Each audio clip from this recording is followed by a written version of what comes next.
আজকে আমি Indian secular front অর্থাৎ আইএসএফ এর একজন সক্রিয় কর্মী ছিলাম, চালতেবেড়িয়া জিপির কেশিয়ারও ছিলাম।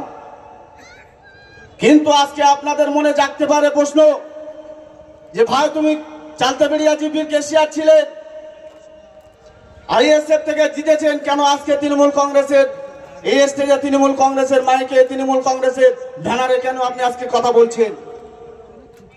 আমরা এটাই বলতে চাই যে ভাঙড়ের জনগণ, সাধারণ মানুষ, আমরা যারা নেতৃত্ব দিয়েছিলাম, আমরা চেয়েছিলাম যে ভাঙড়ের মানুষ রাস্তাঘাট থেকে শুরু করে বিভিন্ন রকমের যে উন্নয়ন, সেই উন্নয়নের কথা আমাদের কানে বিভিন্নবার শুনিয়েছিল। আমরা ভেবেছিলাম হয়তো সত্যি আমরা যদি একটা বার, অনেক এমএলএ কে তো জিতিয়েছি, নওশাদ সিদ্দিককে যদি একটা বার জিতাতে পারি, হয়তো ভাঙড় হয়তো রোল মডেল হবে, হয়তো ভাঙড়টা একটা নিউ টাউনের মতো দেখা যাবে।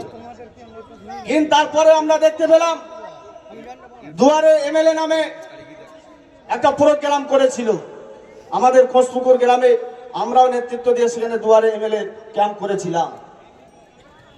কেউ বিধবা ভাতা, কেউ বার্ধক্য ভাতা, কেউ লক্ষ্মীর ভান্ডার, বিভিন্ন সুযোগ সুবিধা নেওয়ার জন্য বিভিন্ন নিজেদের সমস্যার কথা তারা লিখে চিঠির মাধ্যমে এমএলএ নওশাদ সিদ্দিককে দিয়েছিল। কিন্তু এতদিন চলে গেল, এর পরেও আমরা কিন্তু সেই এমএলএ তরফ থেকে আমরা সেই সমস্ত সহযোগিতা পাইনি। তাহলে মানুষ কিসের জন্য ভোটটা দিয়েছিল? একটা এমএলএ কে মানুষ ভোট দিয়েছিল কিসের জন্য? যে আমাদেরকে দেখবে, আমাদেরকে সাধারণ মানুষ যারা গরিব অসহায় মানুষ, তাদের ঘরের মাথার উপরে যে ছাদ নেই সেই ছাদটা করে দেবে, বিভিন্ন রকমের কাজ করবে, সাধারণ মানুষের পাশে থাকবে। কিন্তু আমরা দেখতে পেয়েছি এই ভাঙড়ের মানুষের ভোট নিয়ে সারা পশ্চিম বাংলার বিধানসভায় ঘুরে বেরিয়েছে, এই ভাঙড়ের মানুষের পরিষেবা দিতে পারিনি। বলেছিল না, বলেছিল যে ভাঙড়ে যদি জিতি তাহলে অবশ্যই আমার ভাই ভাঙড়েই পড়ে থাকবে। আজকে কি ভাঙড়ে পড়ে আছে? বলুক বুক থেকে যে আমি ভাঙড়ে পড়ে থাকি, মাসে কবার আসে নিজেই বলুক।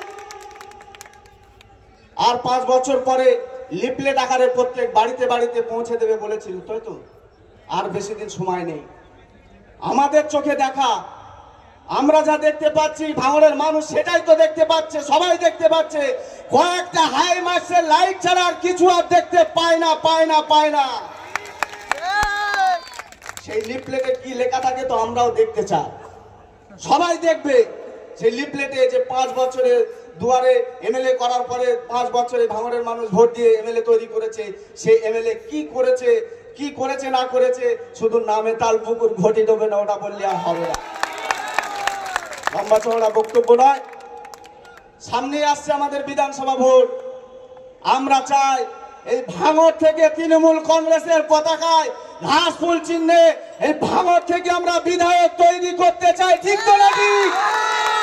আগামী দিনে এই ভাঙড়ের মানুষ, ভাঙড়ের ভূমিপুত্র তৃণমূল কংগ্রেসের এমএলএ বিধায়ক হয়ে আমরা সকলে কাঁধে কাঁধ মিলিয়ে লড়াই সংগ্রামের মাধ্যমে এই ভাঙড়ের ছেলেকে আমরা এমএলএ বিধায়ক হিসাবে আমরা দেখতে চাই।